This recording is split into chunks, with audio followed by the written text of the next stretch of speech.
All right, good afternoon. We are continuing our lecture series entitled Let the Children Come to Christ, and this is our 14th lecture. And I've entitled this lesson as Marriage as the First Sermon.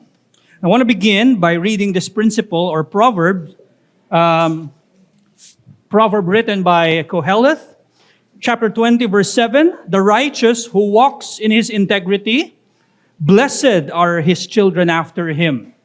The scriptures, whether that would be in the New Testament or the Old, recognize that the righteous life has a blessed effect, especially in the offspring of that blessed man or woman.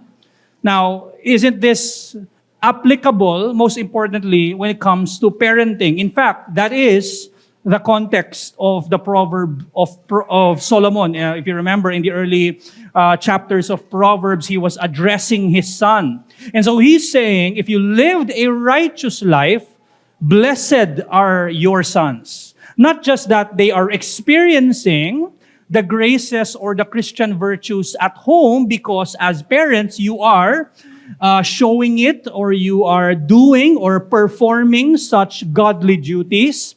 Rather, they too would learn from you. They get their first understanding of what is good and right. They first understand who God is, what God is in the home, specifically in the marriage of every Christian parent. In fact, even a non-Christian parent would be able to teach theology in their home. Right? Whether or not it is intentional, every marriage preaches theology to its children. The question is it a good theology or a bad one? Now, I have 3 points in order for us to better understand why I'm saying that marriage is in fact their first sermon, or their your entire marriage is a learning experience to them. That whenever, as you are preserving in the marriage, you are in fact preaching to them theology. Okay? Let me give you my first point. Children learn God's order and design through marriage. Children learn God's order and design through marriage. And I'd like to read Moses writing in Genesis chapter 1, verse 27. He says, "So God created man in his own image. In the image of God, he created him. Male and female, he created them." Okay, in the earliest chapter of Genesis, we see God. We see immediately that God is a God of order and not a God of confusion. Okay, He has instituted certain authorities. He has instituted certain roles that would submit to such authorities, and we see that immediately in chapter 1 of the book of Genesis. And He didn't give this authority submission role immediately to the nations. He gave this to the marriage, right? Before nations are built, nagsimula yan sa marriage ni Adam and Eve. Right? Doon nagsimula. And so, makikita kagad natin yung design at yung order na nanggagaling sa Diyos, at yan ay tinuturo, pinuproklama, ipinahahayag ng bawat mag-asawa. Okay? Marriage is the first institution established by God. Nauna pa yan. In fact, buong pamilya na may kasamang maraming anak at apo, nauna ang mag-asawa. Okay? Nauna pa yan sa state. Nauna pa yan sa institution ng church. Okay? Every child's first experience of what? Of authority, responsibility, their first experience and understanding of what love is, it is preached in the marriage. It is taught in the marriage. Their first idea of sacrifice, they see it in marriage. They've seen it. Nakita na nila yan. Okay? It begins by watching their parents. So marriage reveals that God's work is an ordered world. Like I said, mas pinapahayag sa mga bata, sa mga children, na ang Diyos, mailig siya at siya ay punong-puno ng order ang kanyang creation. Hindi magulo ang kanyang creation. Okay? So creation is not chaotic, it is structured, and that is seen in the home. We see in 1 Timothy chapter 2, Paul understood this. He was recalling the creation account, and he said to Timothy that in creation, it was Adam who was formed first before Eve. Right? He was saying, the argument here of Paul, yung context lamang nito, was that Paul was arguing and he was going against the idea of having women authority in the local church. Authority like them teaching other men, teaching in the context of the corporate church. No, Paul is saying, no, it shouldn't be like that. Okay? We're not saying women should not at all speak, or should not at all talk. No. But he's saying, just as there was order in creation, just as there was order in the family, there's also order in the church. Yun yung argument ni Pablo. Bumalik siya sa creation account just to say, okay, there's order in things. God is a God of order and He's not a God of confusion. Okay? And so if we can see that in the church, clearly, the first institution God ever made, the family, or rather the marriage, dun pa lamang makikita natin with Adam and Eve, there's order. And that order entails, one, the man having authority at home, the woman submitting to such authority. That is order. Hindi yon issue of, kumbaga, ay hindi sila pantay as humanity. Hindi ibig sabihin nun that man is, kumbaga, siya yung mas hinirang at mas importante siya. No. In fact, si Peter, he calls both man and woman as both heirs of the grace of life. In fact, if we go back to Genesis, clearly, both man and woman were created in the image of God. Man is not created in a better image than woman. No, pareho sila, pantay sila. The difference is the role. Magkaiba yan ng role. One submits, one leads. And so, a child sees that order in the home. And you know what? Outside of the home, what is taught? What's taught is, what? No, women should also have the same authority as men. Hindi po pwede to. Hindi lang yun, mas worse pa, right? In fact, no, you can actually define yourself as a woman if you're a man. If you're a woman, you can be a man. That's this complete disorder and design. Right? It goes against to the very design of God in creation. And so if you want our children to not listen to such, makikita yan dapat sa mag-asawa. And marriage preaches that to the children. What is the right order? What is God's design? Okay? Every child's first understanding and experience of authority, responsibility, and love, na-repeat ko yung tinype ko, begins by watching his parents, like I said. And so, marriage is God's first sermon to children that His design is good, wise, and beautiful. Yan ang pinipreach sa bawat child ng bawat tahanan.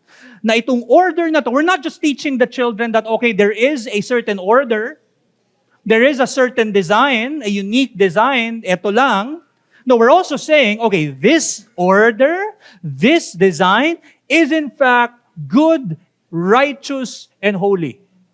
The other teachings that go against such the design and order of God, yun ay unholy, unrighteous, and very, very bad. Okay? So this answers the question, how does God govern? Right?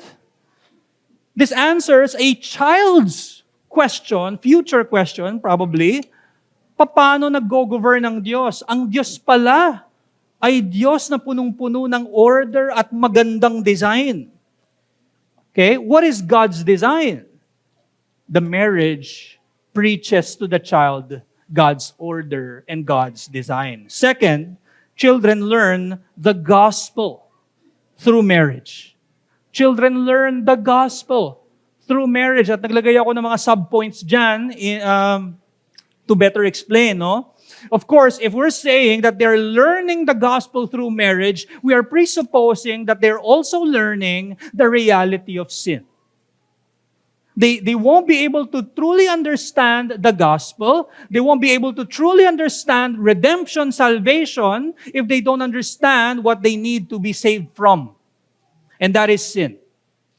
And so, even in marriage, doon nila natututunan yung realidad ng kasalanan. I'm not saying that every Christian parent must actively show the child what is sin, in a sense that, okay, we will perform sin or we will do this very bad act in order for you to learn this. Of course, I'm talking about actual teaching the child what sin does. Okay?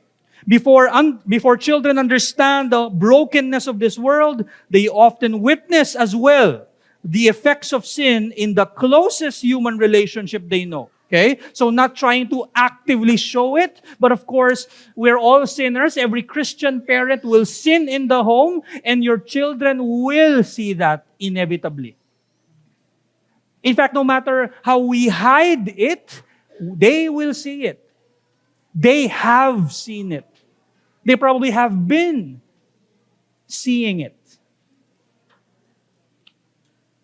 They would see it in the closest human relationship that they know, and that is the marriage of their parents. They will notice a facial expression. They will hear a certain adjustment doon sa volume ng iyong tono or yung boses. They would hear a simple grumble, pagdadabog and all. It's easily noticed at home. And so they will learn that reality. In fact, yes, they will obviously also know the heavier reality na meron ng wickedness outside of the home. Pero bago pa nila yon makita, meron na muna silang makikita sa loob. And that's the reality of the curse. Yun yung realidad na lahat tayo kasi ay makasalanan. Okay? However, dito papasok yung sa marriage natin, ng bawat Christian marriage, right? We can see that the love of the husband for the wife is patterned from the love of Christ to His church. And so they will learn about Christ's love through their father. Okay? It's clear in Ephesians chapter 5, verse 25, husbands, love your wives. Paul does not put a period after his imperative, after his command to love the husband's wives. Rather, he gives an example, he gives a pattern, right? And that is the love of Jesus Christ. Do not love your wife just as the world loves its people. Do not love your wife looking at other figures in history and how they showed love, may it be subjective in their own idea. Rather, we have an objective example of what love should look like. In fact, all other ideas of love fall short in the kind of love that Christ has shown. If we want to know what love truly is, we ought to look at the person and work of Jesus Christ. Yun ang pagmamahal. And so, husbands, the very roles given to them by the Scriptures is for them to love their wives just as Jesus Christ loved the church. Okay? Later, titingnan natin, masihimayan natin what kind of love that is. But again, they learn the gospel through marriage, and primarily through the father's love to their mother. Now, of course, meron din namang kind of love na ipinapakita ang mother or ang wife sa kanyang husband, and that is, yung pangatlo, the children will learn that, will see that also, yung pagmamahal ng asawang babae sa kanyang asawang lalaki ay nakikita sa pag-submit ng babae doon sa lordship ng kanyang asawa. Okay? In fact, yung submission nila sa kanilang asawa is ultimately submission nila yon sa lordship ng Panginoong Jesus. And so they will see that. They learn about submission to the lordship of Christ through the mother. Oh, so this is how the church submits. This is how the people of God submits to his Lord, to her Lord. I see that. I saw that. I'm seeing that at home by the submission of my mother. Clear in Ephesians chapter 5, verse 22, wives, submit to your own husbands. Again, there is a pattern as to the Lord. It's as if you are submitting to your Lord Christ. Which means you can't ever say, I'm only going to submit to Christ and not to my husband. Try that, and the Lord will tell you, no, submit to your husband. Can't do that. So they learn the church's response to Christ. How does the church respond to Jesus Christ? I see that at home. I see that at home. Marriage is an acted out sermon that proclaims the relationship between Christ and His church. Okay? This is the most effective means to preach the gospel to the children. And it's not a one-time thing. It is during their childhood. It is a childhood-long preaching of the gospel in the home. And I say that, understanding and acknowledging, that is so difficult. It's so difficult to do because we fall short of the glory of God. Fourth subpoint, they learn the grace of repentance and forgiveness. They first understand what is repentance, what is forgiveness. Sa bahay nila yon unang matututunan. They can see how should we forgive one another. They should see how one repents of his or her sin. Children can definitely see that even at home. And we're saying we're all sinners. Hindi pa pwedeng walang repentance doon sa tahanan. Kung lahat tayo makasalanan, tayo mga Kristiyano, we are enabled by the Holy Spirit to, just as we were made alive together with Christ, we are now enabled to respond in faith and repentance. Right? And so it's important for the children to see that. Mas maintindihan nila yung gospel whenever they see their parents, in fact, apologizing, not just to one another, even to them. If there are times when they also did something wrong to their children. Okay? Ephesians chapter 4, verse 32, Paul says, to counter the sin of unforgiveness, impenitence, and anger, Paul is saying, be kind to one another, tender-hearted, forgiving one another as God in Christ forgave you. Okay? Fifthly, in the home, they learn biblical manhood and womanhood. What is it to be a man of God and a woman of God? Right? A single man would want to be a biblical man so that he would have a biblical woman as a wife. But before he desires to have that in his heart, he should see that in his father. A daughter should see that. A daughter should see biblical womanhood also in her mother. Okay? So we can point back to the creational realities of being male and female, yes. Usually, when we want to understand what biblical manhood and biblical womanhood are, we go back to Adam and Eve, right? Okay, that's how God created. God created Adam and He has given dominion to Adam, meaning he has authority in his home. And the woman ought to submit and to become a helpmeet. Naging ganon si Eve kay Adam. So usually, when we want to know what manhood and womanhood looks like, we go back to Genesis 1.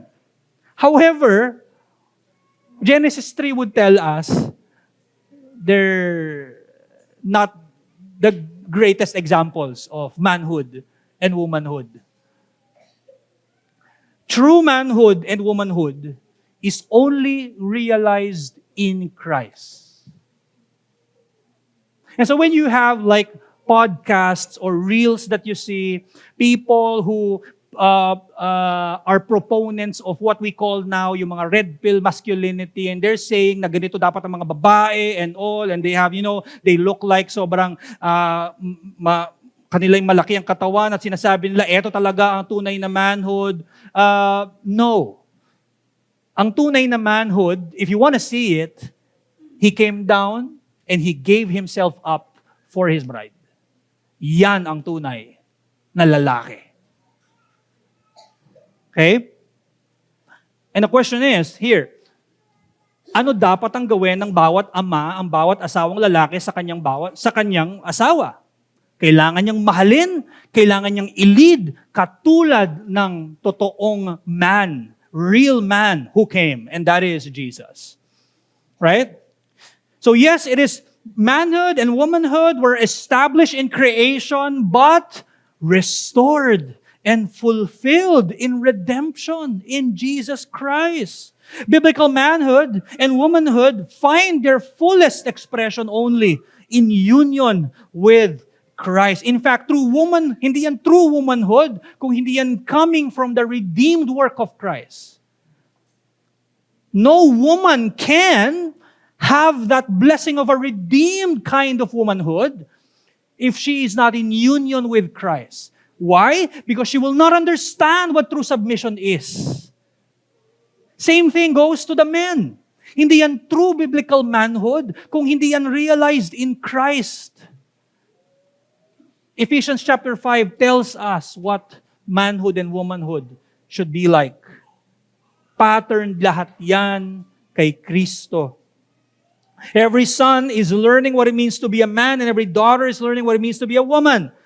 Redeemed masculinity and femininity is transformed by the gospel and patterned after Jesus Christ. We see that also in 1 Timothy chapter 2 verse 15.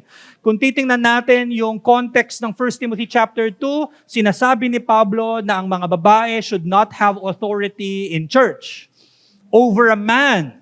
Okay? Sinasabi niya yun. That applies, by the way, hindi lang sa church. Although ang audience niya nun church, pero that does not just apply to the church. Why? Kasi ang ginawang example, ang argument ni Pablo, bumalik nga po siya sa creation. Ibig sabihin, hindi lang yon specific to the church of Ephesus in the time of Timothy. Yun ay general, universal principle. Woman should not have authority over a man, Paul was saying.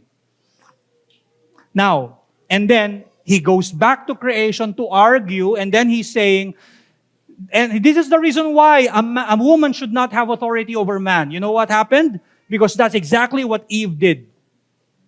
Eve usurped the authority of Adam. It was Eve who spoke to the serpent. It was Eve who in fact led Adam. And so Paul was saying, we shouldn't imitate that at home. We shouldn't imitate that in church. Men should have the authority. Okay, the fathers, the husbands must have authority. And so he's saying, ito yung argument. Una, si Adam ang ginawa ng Diyos, nauna siya kesa kay Eve. Therefore, si Adam ang may authority. Second argument, it's because Eve was the one who transgressed. Siya talaga yung naunang nag-fall sa temptation kay serpent. And so sabi niya, hindi tama na may authority ang babae over a woman. Now, eto na yung sinasabi niya. Pero, eto yung verse 15, 1 Timothy chapter 2, yet, she will be saved. Paul was not saying that a woman can be saved, like her soul can be redeemed, because we know that we're only saved by grace through faith alone in Jesus Christ. And so Paul was saying here, yung role ng isang babae na na-destroy sa Genesis chapter 3, yon ay pwedeng ma-reclaim. Yung blessedness ng role ng babae ay pwedeng ma-reclaim through what? Paul said, through childbearing. Through childbearing. Ang sabi niya, if they continue in faith and love and holiness with self-control. If the children will continue in faith, self-control and love. Kung napalaki ng babaeng asawa, ng nanay ang kanyang mga anak with self-control, na may pananampalataya, na honest, na nagpapakita ng Christian virtues, ang sabi ni Pablo, yan. That is the greatest vocation of a woman. In that way, a woman's blessedness, her role's blessedness is reclaimed, is redeemed. It was destroyed by Eve in the fall, but anyone who is in Christ, who is able to lead her son, her daughter to Jesus Christ, and that they would continue in faith, love, and self-control,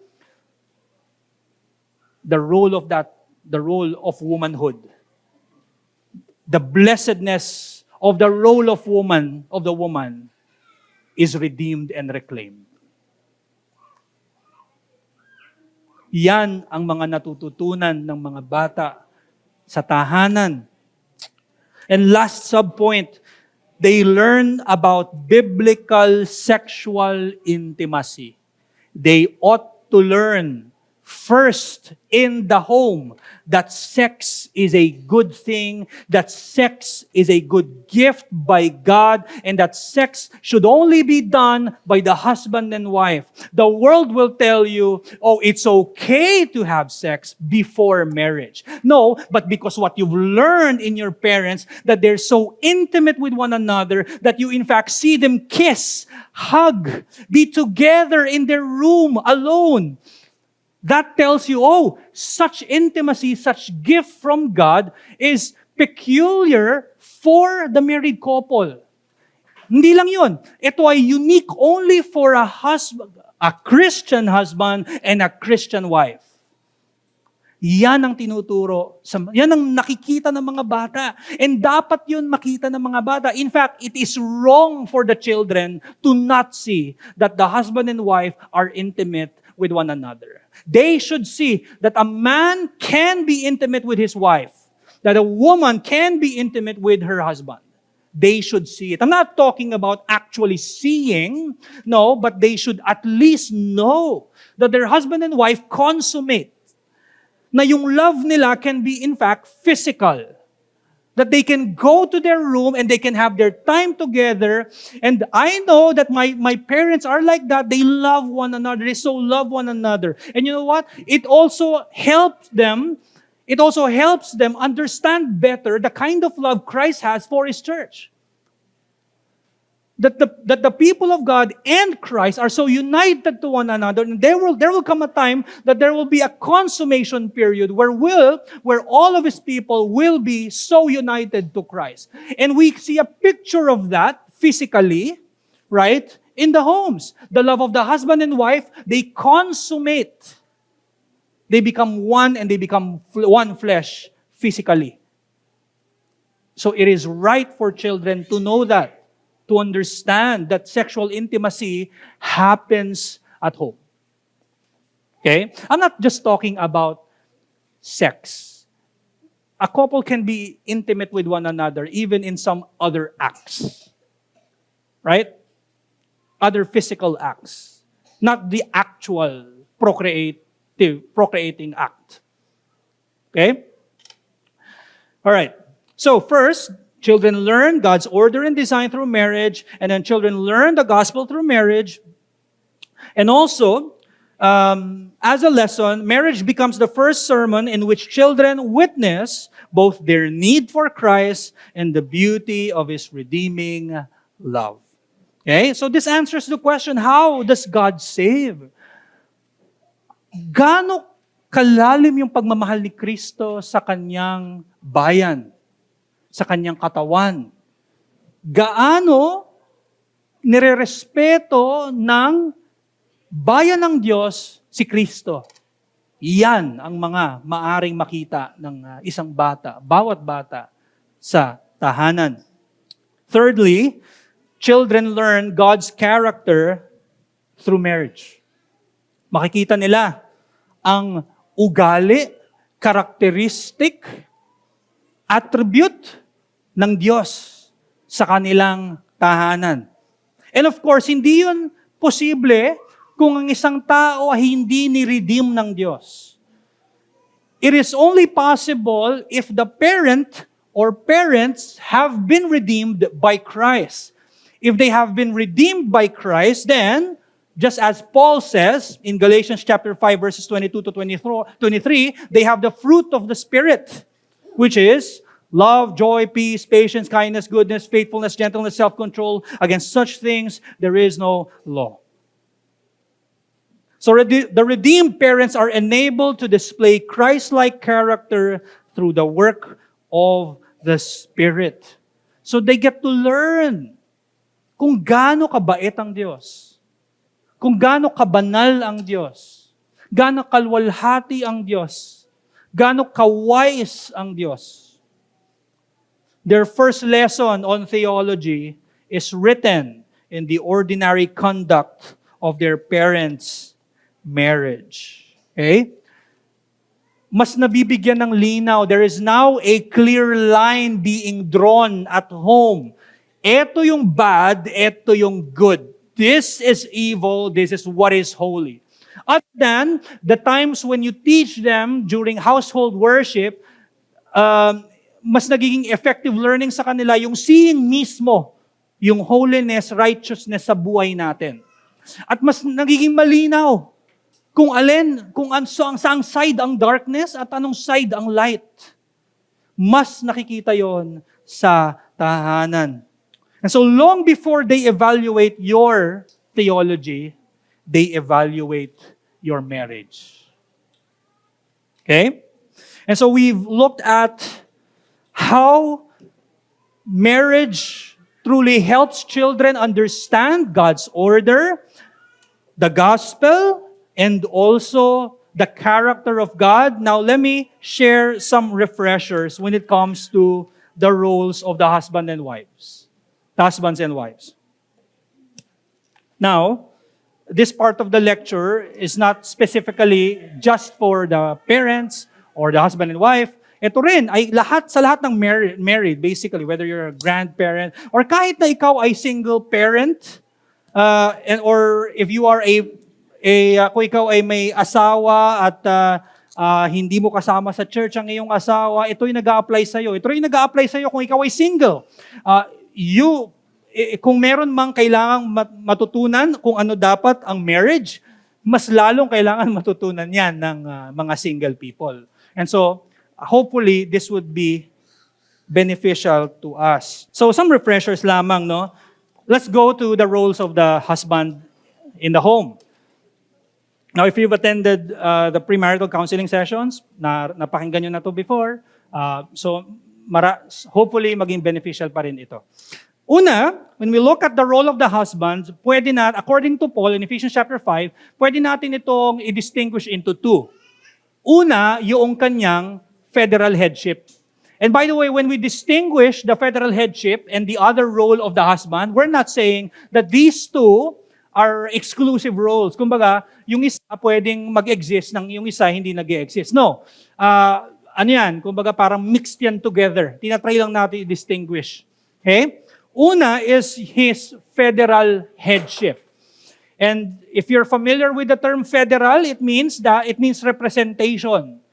Right? It means that you represent certain people. Just like Adam, di ba? Adam, as the first man, he represented all mankind. If you're saved by Christ, you're not anymore under the headship of Adam. You're now under the representation or the headship of Christ. Kaya nga si Paul, he's saying it's either that you're in Adam or in Christ. Okay? Now, as a Christian man or a Christian husband, your calling is to be like Christ. Right? Just as Christ is the head of His people, so also the man is the head of his wife. Ganun yung comparison ni Paul sa Ephesians chapter 5 verse 23. For the husband is the head of the wife, even as Christ is the head of the church, His body, and is Himself its Savior. And so we have to look back at what kind of head Christ is. Anong klase yung pagiging head niya over His body? Okay? We will learn that anong klaseng headship meron si Christ. Kung ano yung ginawa ni Kristo sa krus, it's as if His people did it too. That's the kind of headship Christ has for His people. And if you're not in Jesus Christ, ito naman yung klaseng headship meron si Adam. What Adam did in Genesis 3, you also did if you're not in Jesus. Right? Yun yung headship. That's how Adam represents mankind. What he did in the fall, we also did. Hence, dumating si Christ, what He did in His sinless life, in His sacrificial death on the cross, it's as if it was us who did it. That's the kind of headship Christ has. And now Paul is saying, okay, now you learn, now you understand what kind of headship Christ has over His church. Husband, your headship should be like that. Ibig sabihin, ang husband din, just as Christ represents His body, the husband represents his wife, his children, his entire family. Which simply means, it's not wrong to think that if a wife continues in her unrepentance, in whatever sin, it's not immediately wrong to think, what did the husband do? Now, don't misunderstand. We're also saying that there is individuality when it comes to sin. It is very possible that a wife can just sin on her own. Yes, definitely. Right? That should be clear sa ating lahat.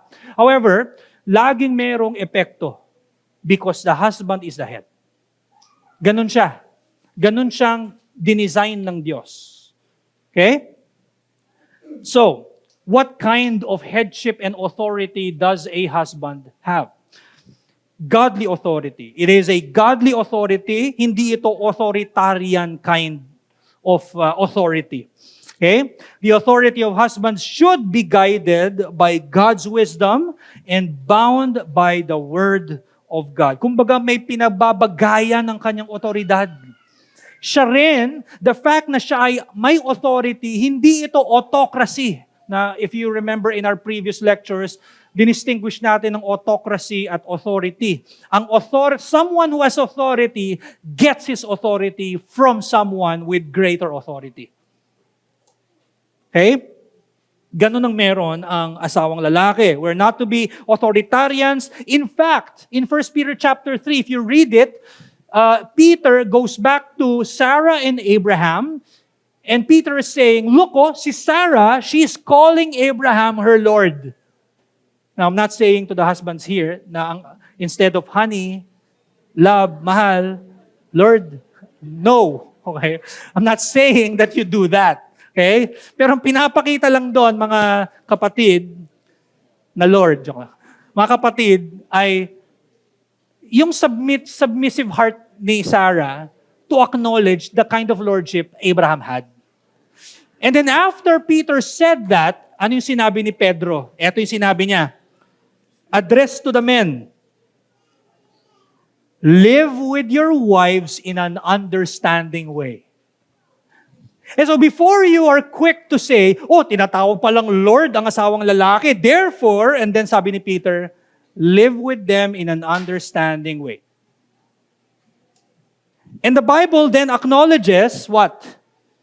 He's saying the men should show honor to the woman, knowing that the Bible acknowledges every woman as weaker vessels. Okay? Hindi anti-feminine yung si Peter to say this. He's acknowledging the fact na totoo naman, stronger vessel ang lalaki.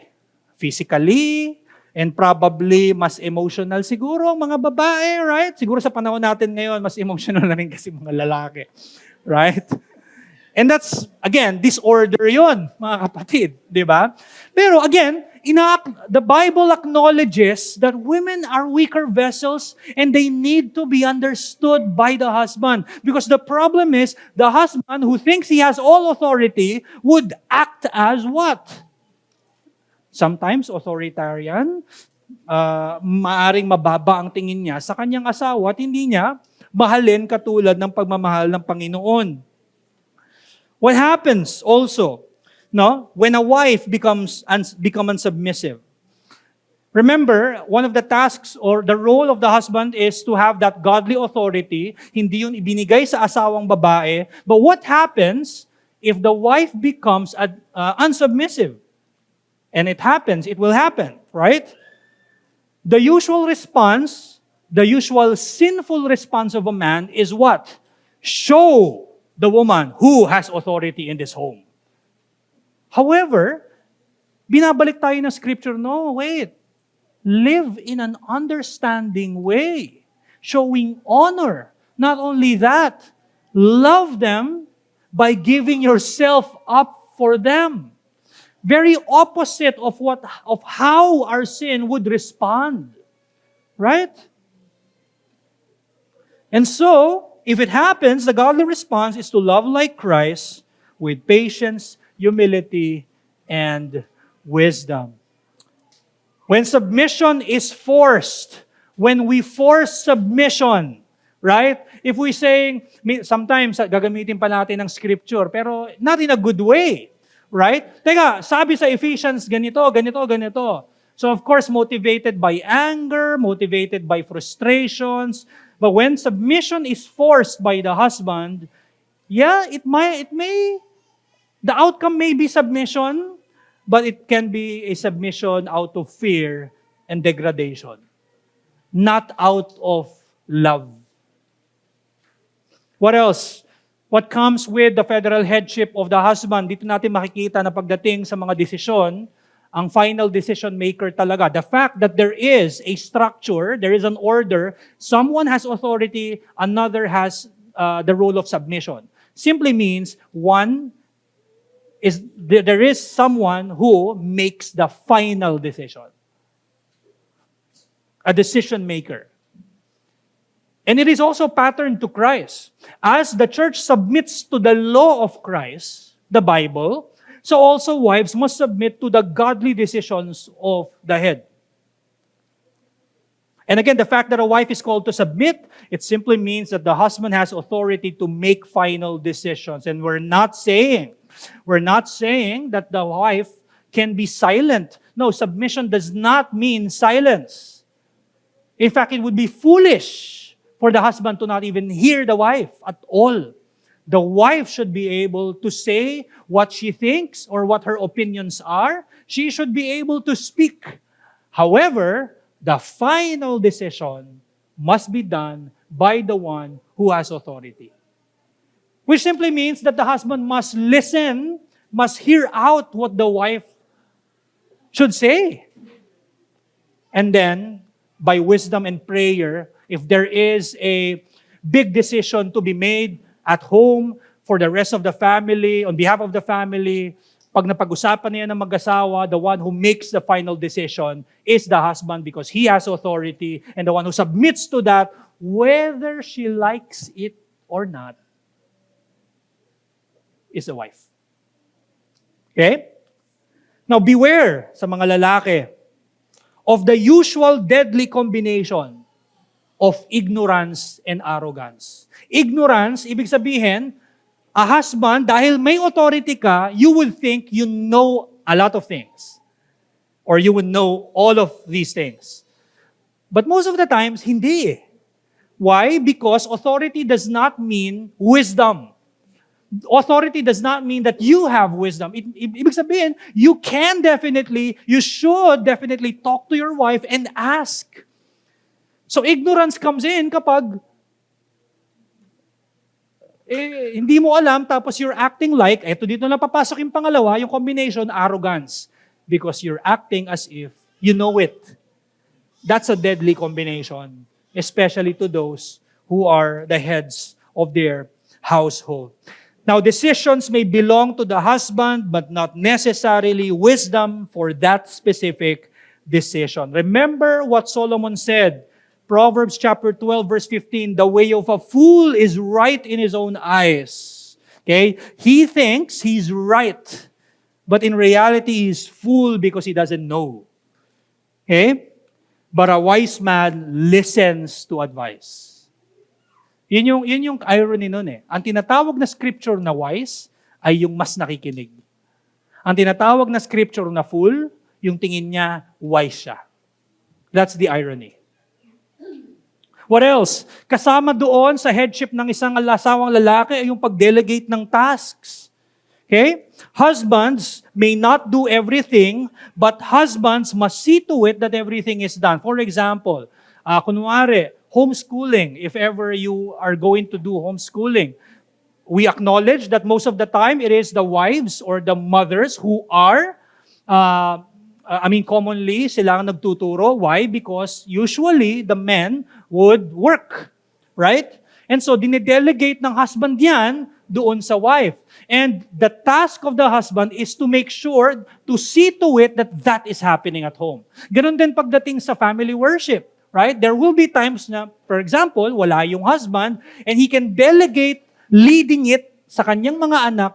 I-delegate niya yung leading for certain family worship dun sa kanyang asawang babae, as long as ang nililid niya yung mga anak niya, dahil kunwari wala siya. Pero that's just a delegation of task, pero ang trabaho ng husband, role ng husband is to make sure that that is happening.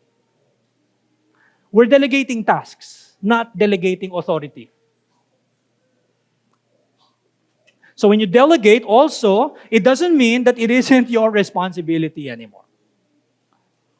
And beware, if you delegate a task to your wife, teach her, guide her, trust her, do not micromanage her, otherwise, DIY.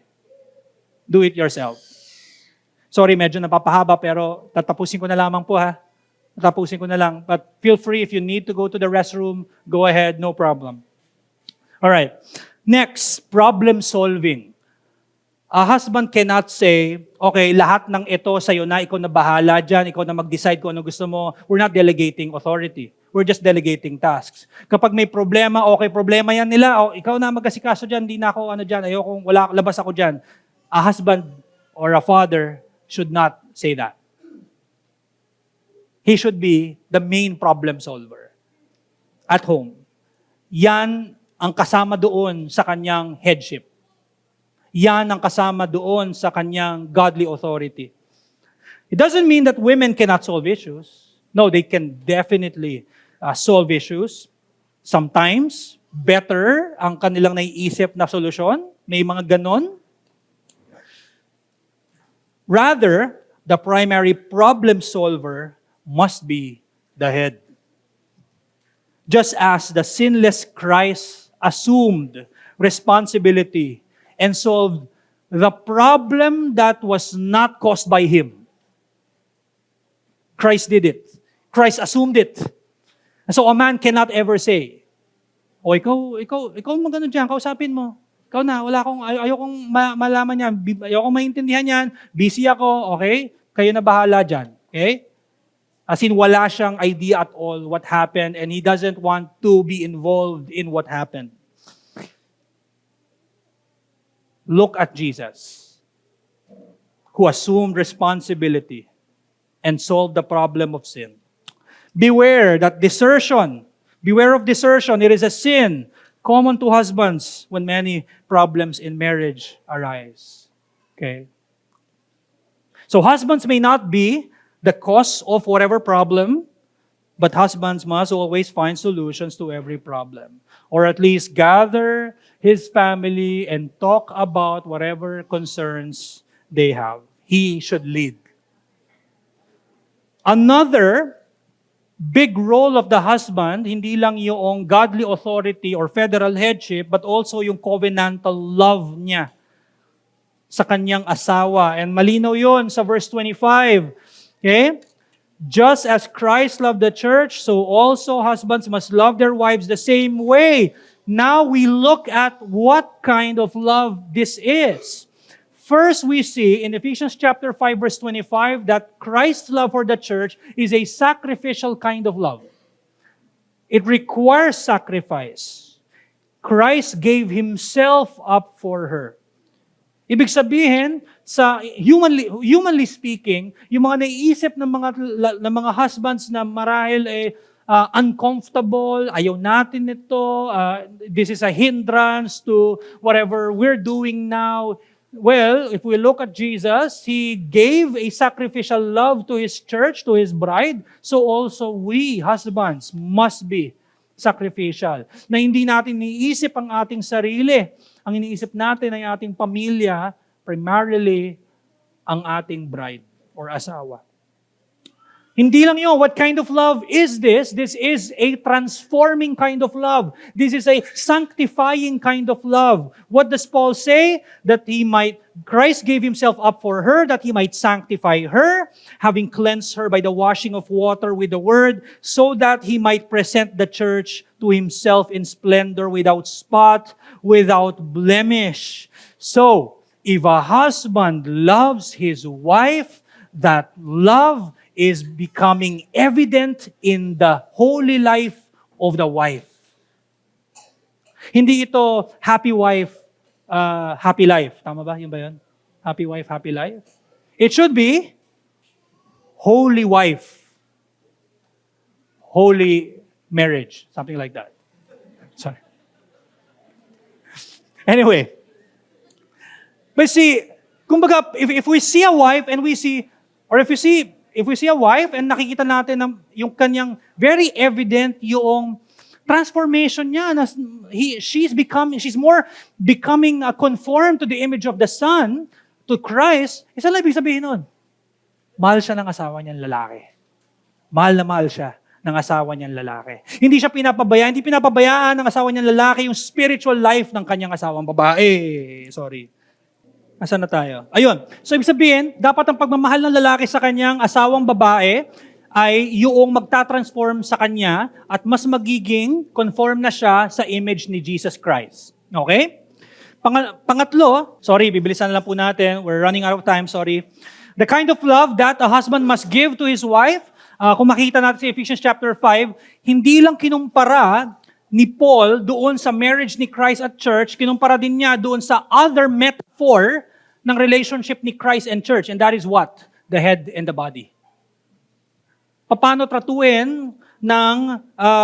natin tratuhin ang ating katawan? Inaalagaan natin ang ating katawan. Ganon din ang head, si Christ, inaalagaan din niya ang kanyang katawan, and that is the church. And so what kind of love this is? This is a tender, nourishing, and cherishing kind of love. Okay? The same way that Christ, the head, protects and strengthens the church, His body, so also the husband must make sure that his wife is protected. And lastly, I'm now quoting Romans chapter 5, hindi na Ephesians 5. Sabi ni Paul, God shows His love for us in that while we were still sinners, Christ died for us. Pinapakita doon yung unconditional kind of love ni Kristo. Ibig sabihin, hindi nakakondisyon sa ating ginawa yung ginawa ni Christ. Imagine kung nakakondisyon yun doon. Walang death ni Christ in the first place. Now, patterned yung unconditional love na yon ni Christ sa role ni husband. That the love of the husband must also be unconditional. Okay, you're not submitting to me, you're not showing respect to me, therefore I will not be affectionate to you. That's conditional. Right? Where in fact, kasi nasabi ng scripture, no, you ought to all the more love your wife. You know why? Because your love for her will in fact change her heart. Will in fact be used by God to change her heart. So that ends yung pong role ng husband. So nasa role na po tayo ni wives, pero if the wives would want to end, okay lang din naman, wag na natin to pag-usapan.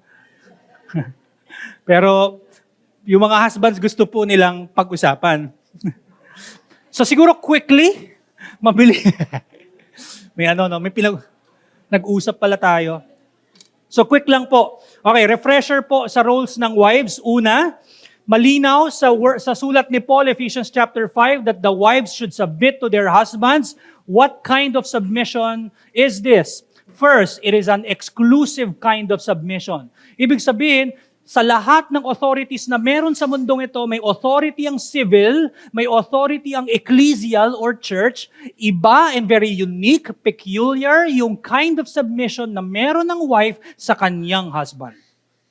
Okay? It's a kind of submission that doon lang niya sinasubmit ang buong buhay niya, even ang kanyang katawan sa kanyang asawang lalaki. Na hindi niya ever pwedeng gawin sa iba. Clear yan sa sinabi ni Paul, wives submit to others' husbands, to her husbands, to your friends, no, to your own husbands. Very clear.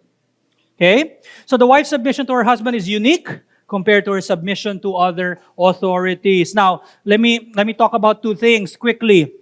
What kind of submission? Submission to the husband means submission to the order according to God's design. When a wife submits to the husband, she's also saying that ultimately she is submitting to the order that God has designed. Which again simply means you cannot say, I cannot submit to my husband, but I can submit to God's order. That's impossible. Second, submission to the husband means ordering your life to your husband. And I like to quote Samuel Renihan dun sa phrase na yon. Ang submission, you should not just look at it as quantitatively. Okay, I submitted to this, to this, to this. No. Submission, in fact, ang word na ginagamit ng Scripture sa 1 Peter chapter 3, be subject to your own husbands. Ano sabihin nun? Hindi yung sinasabing mag-yes ka sa bawat desisyon, no? Magpasakop ka sa rule ng iyong asawa. That's what submission is. Kaya nga lagi natin sinasabi for single women, for single men, which we will repeat. If you are pursuing a woman, make sure that you're ready ka na sirain ang mga plano niya sa buhay bilang single woman. At kung ikaw ay single woman, dapat ready ka rin na masira ang mga plano mo sa single woman at mag-submit buong buhay mo sa order na ginawa ng Diyos. Sa kind of life this would-be husband would want for you. Okay? So, this means that the wife must channel and direct her energy, efforts, and life in support of her husband and his household. Secondly, it is a lawful kind of submission. Okay? Kapag sinabi sa'yo ng husband na, oy, medyo nagkukulang na tayo, kunin mo nga muna yung credit card ni mama mo, nang hindi niya alam. So, submit ka sa akin. Well, it's a kind of lawful submission dapat. Hindi ibig sabihin na the wives should submit to their husbands. It doesn't mean that wives should do absolutely everything that the husband would want. No, kapag mayroong unlawful silang request, you shouldn't. You shouldn't. Right? If the wife says, if the husband says, can we not worship the Lord today? I don't feel like going to church. No, we should. Okay? If there's no providential reasons or hindrances. Right? Okay. So, number 3, it should be a reverential kind of submission. Ibig sabihin, when a wife submits to the husband, she does so with respect. May respeto, hindi yung, sige na nga. Siyempre, napilitan, hindi yung tunay na submission. Submission should be respectful and reverential. Sorry, pagdating pala sa wife, siniksik na natin. Napakabilis. Lastly, this kind of submission is beneficial. There's a reason why the Lord or the Bible calls the wife's role as a helpmeet, because this is a submission that truly helps, that benefits the role of the husband. Okay? So the roles of the husband were designed for the sanctification of the wife, and the roles of the wife were designed for the sanctification of the husband. Now, you can read na lang yung quote ni J.C. Ryle, pero sinasabi niya dyan, basically, is that parents Husbands and wives must be good examples in the home. Okay, why? Because they will learn a lot from the parents. They will learn the gospel, mas maiintindihan nila ito. They will really copy kung ano ka, what you are, what you say. Kaya tamang sabihin na gaya ganito ang isang bata kasi ganito rin ang nakikita niya sa bahay. That's something natural and we know that already. And that is true, right? Children will copy.